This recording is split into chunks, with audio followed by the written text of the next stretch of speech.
welcome to another episode of Miami Cyber Stories, where we spotlight entrepreneurs and innovators shaping Miami and beyond. I'm Matt Mulcahy, founder and CEO of Miami Cyber. Today I'm joined by April, retail executive turned founder, leadership coach, and author of The Positive Effect. Hi April, how are you doing today? I'm doing awesome. Thanks for asking. Yeah, no problem. So April and I met at the Open AI conference in Miami. We actually sat right next to each other. And I think we immediately kind of struck it off because everyone was there for the same reason, right? We were all there to learn. Yeah. And in this day and age, you know, if you're not learning, yeah. you're behind. Like I feel like I take a day off and I'm like a year behind. 100%. So I think that was a good forum for like minds to connect and meet. And it was great. So April, tell us a little bit about yourself and your current company and kind of the focus right now. Yeah, so I've got 30 years of retail leadership, international experience working for companies like Starbucks, Apple, luxury fashion brands, and then I ran like 250 stores up until like 6 years ago. Then I wrote the book, The Positive Effect, and that just took me on a journey of workshops, certifications, and now we have a full suite of training and development programs for leaders. In that process, because I wanted to innovate learning and development, create some AI coaching tools and some online platforms, and so I do speaking, all kinds of things, but it's really all about leadership and team performance, because after my 30 years of running retail stores, performance was only as good as the leader.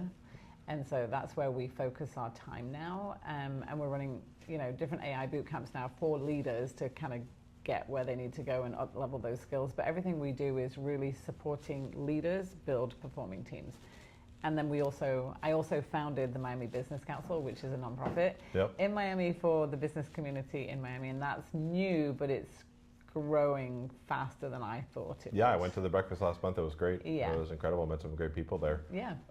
So this podcast is really about understanding the entrepreneurial journey. I've worked with probably 100 different entrepreneurs at this point, and not everyone is an Elon Musk type, and not everyone is that kind of giant corner office, seal to floor, floor to ceiling windows, giant office, not approachable. And what it helped me understand over my career doing this is, everyone's got a different path. So coming from those giant enterprise companies, writing a book, making the transition into entrepreneurship, was there a specific moment that stuck with you that made you make this push? Did you always know you wanted to run your own business? Talk to us about where that started and kind of the big milestones that you had to go through to transition to where you are now. Yeah, no, it was, so first of all, when I was working in those big organizations, I was always, for some reason, when I look back at it, like the journey backwards always gets you set up for where you're going forwards. I truly believe that. And I was always in these pilot groups within organizations or opening in a new country, because I've moved from the UK to the US to Canada and back again, opening a division in a country that it didn't exist. So we had the resources from being in a big company, but we were also entrepreneurial where people didn't necessarily know the brand. So it kind of felt like we're in a startup incubator within those organizations, which was really kind of cool. And so that really taught me in those moments, like, yes, we have the resources, we have the structure, but like I was in these entrepreneurial buckets. So I was always asked for my opinion. I was always asked to problem solve. I was always asked to create.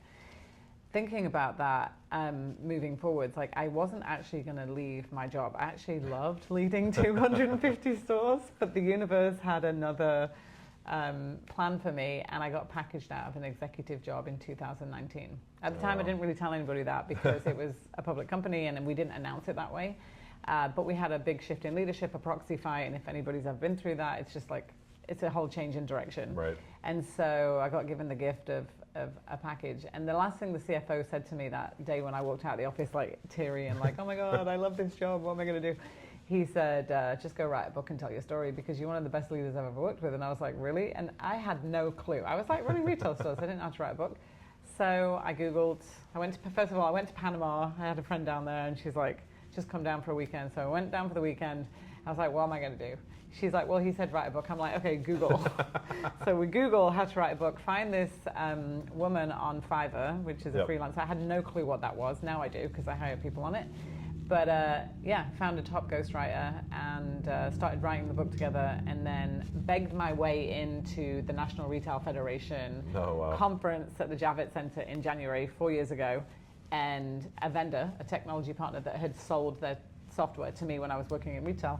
And I just begged her, I said, hey, listen, I'll show up, I'll give books away, I'll share it on my LinkedIn, I'll just get people to your stand. And she said, yeah, no problem, April.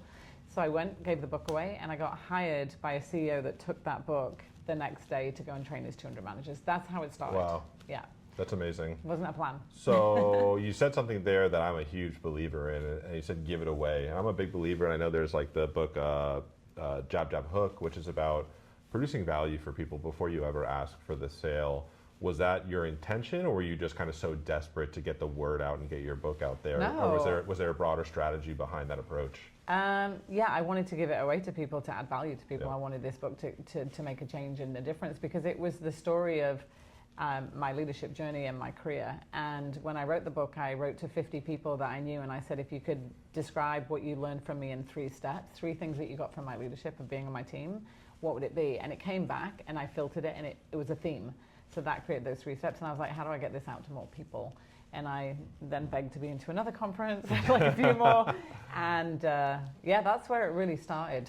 Yeah. Someone told me, open mouths don't get, or closed mouths don't get fed. Yeah. Is what I've heard. It's and true. I think that's an exercise, and you don't get what you don't ask for. The other thing I did, which is actually, when I look back at it now, it was one of the smartest things I did. So at that time, my LinkedIn was probably about, 4,000 people connected to me, 3,000 people, like a lot of us. Maybe not a lot of you have 3,000, but like LinkedIn was my audience from recruitment. And I had this online training platform that I kind of created when I was running the retailer, but I wanted to like kind of sell it to more people. And I thought, well, what can I do? I had an advisory board. They were like, well, what can you do to get this information out? I said, well, I think I could do some LinkedIn Lives. I've never done it before. Never done anything like this before, but it was the pandemic. Everybody was at home. And I said, well, I could just call people I know and ask them if I could get them to share their leadership story. Again, have them on the spot, get them to share their story, not about me, about them. And 45 people said yes. At the end of the year, I had 45 episodes. And it took my LinkedIn from like 5,000 people to literally 12,000 people within a year. And I say videos, podcasts, sharing people's story. Yeah. Yeah, it was not a strategic move, but it was a really good one, and it was well timed. Yeah, and I mean, I think building a community is kind of the popular thing now, I would say, is very positive because it helps people derive value from they say your network is your net worth. Yeah. Well, people felt really good at the end of the interview. They were like, oh, that was amazing, because I'm getting them to share their story. Right. Everybody wants to be heard. So who did they call when they needed somebody for leadership training? Yeah, that's a great point. Yeah. I mean, that's the intention of this. I mean, I don't do this to get customers, right? Yeah. I don't do this. I do this because I want more people to understand that entrepreneurship, I want to distill the illusion that you have to be like a savant to run your own business. And I want to tell people stories because everyone's got a different story. And I think some people are like rags to riches. Some people are, riches to riches. And they all have different journeys. And whatever it is, I just like to help people understand and kind of break free from that corporate grind. I mean, I'm a pretty hard-headed person, but I think if you can own your own time, there's really nothing more valuable than that. Not that, I'm working less than ever. No, I work like 80 hours a week now, but it's different. I do too. Like, I work a lot of hours too, but it's on my own schedule a lot of the time, and it's sometimes not, but like, it's your time. Yeah. Right? So that's what matters. And I think being scrappy, getting down and dirty, doing things, learning things, but you got to have a real belief in what you're doing. You really have to believe in what you're doing. Yeah, definitely. If you don't believe it, your customers aren't going to believe it, right? I mean, it's so true. And then you won't keep going when right. the going gets tough, because it is going to get tough. Yeah, that's undoubted. Yeah. So before we started, we were talking about mental states. Particularly my mental state, which varies day to day. Yeah. But when you go in from like a leadership perspective and a coaching perspective, what's the role that mental health plays in leaders, and how do you even begin to approach that? Because I'm sure everybody you work with is different and is in a different headspace, and you kind of have to, I would imagine, navigate that pretty carefully. Yeah, I mean, what we focus on is what you think about, you create more of, and we go at it from a mindset standpoint, and educating leaders about limiting beliefs, and if you have these limiting beliefs, how those limiting beliefs can transfer to your team and then derail you from achieving your goals. So we go in it from a very kind of like Joe Dispenza scientific standpoint, but we also teach leaders how to connect versus communicate, which is a deeper level of like communication. And so being able to create safe spaces for people to truly be themselves. Because I worked in a lot of corporate companies. Right. There was a lot of times where it was like, you know, the perception of you is, and it wasn't a safe space. And so I always say, like, don't judge people, right? Really try and create a safe space and like listen to what they're saying, not necessarily how they're saying it, but what they're saying. That really matters. But we teach leaders that the three R's, which is like releasing a negative thought, reaching for a new one, and then reframing it.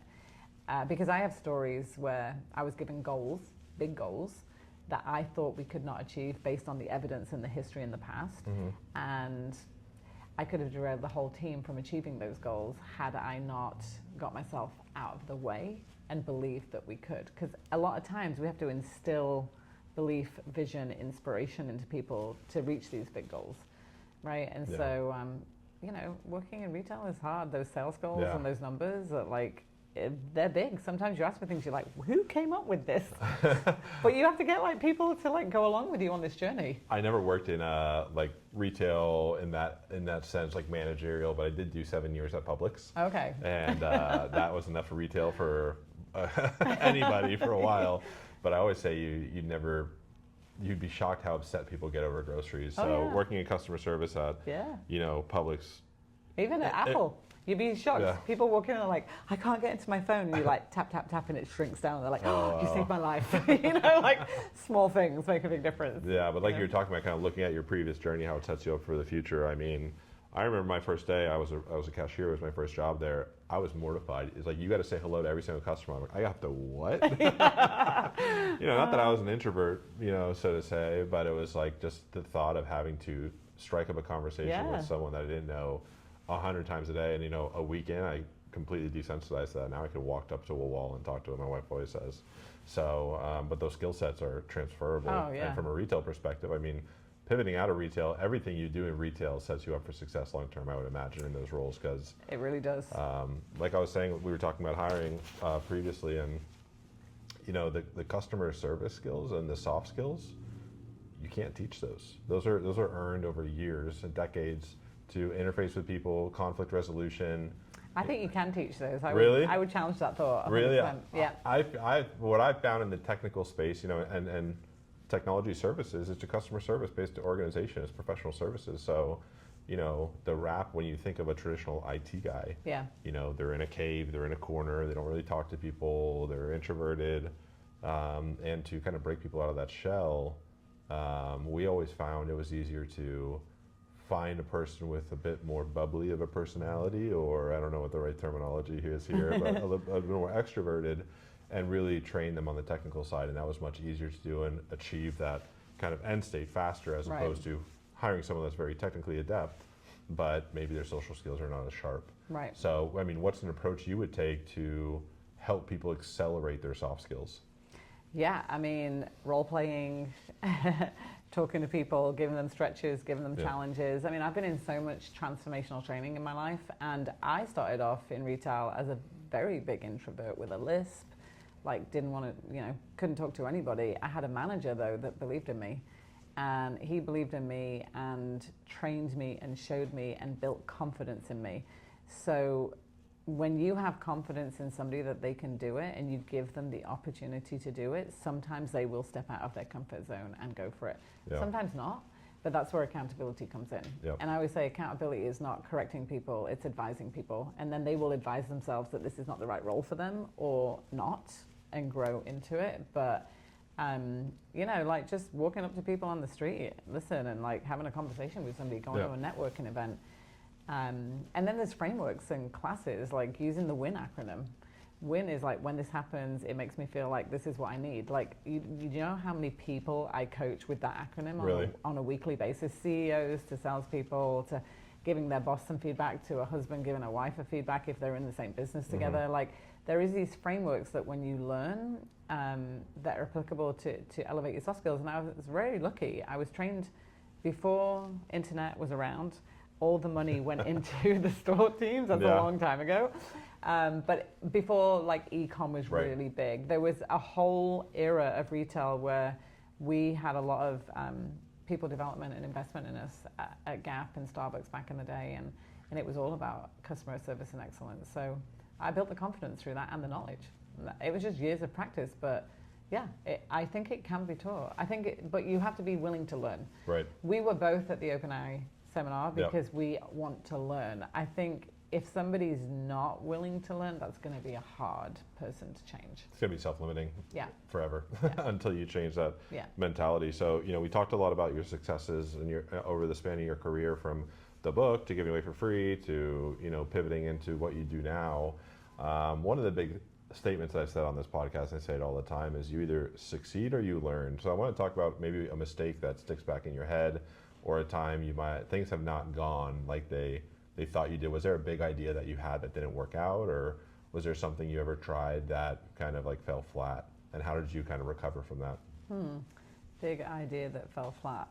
That's really interesting, because I think you always learn too. So I don't think it's a fall flat. No, but did you say, I thought of this, right? and how did it morph from what originally you thought it was to into something new, maybe? Yeah. Let's talk about last year. Okay. 2 years prior, after writing the book, I was getting called and going to retail conferences and doing trainings with 200 people, which when I think back, I was standing in front of 200 people in a team, so I was kind of getting trained for that, didn't know it. But if you think about last year and the tariffs and everything that happened in our industry, and just people this time last year, people were paralyzed. Corporate companies, a lot about, even small businesses, about making decisions about where they were going to spend money. Yeah, makes sense. Training being one of the ones that gets cut, right? Because it's always it gets cut. And so what am I going to do? We have this amazing product. We know it makes an impact to people. We know that because we've trained thousands of leaders at this point. And so we decided to create a certification program. That was not on the roadmap for last year, but it's like, what are you going to do? Pivot. So let's find some coaches and consultants that want to make a difference and build this coaching community and this certification to now have them have access to my content, and that they can go and train it with their clients. And so that's what we did. We created a certification. So 20 coaches later, and this year we want to do about 60. That's amazing. Yeah. So where can people find more about you, the coaching programs, and tell them about the new AI learning for leaders that you have going as well? Yeah, so you can find all about what we do at aprilsabal.com.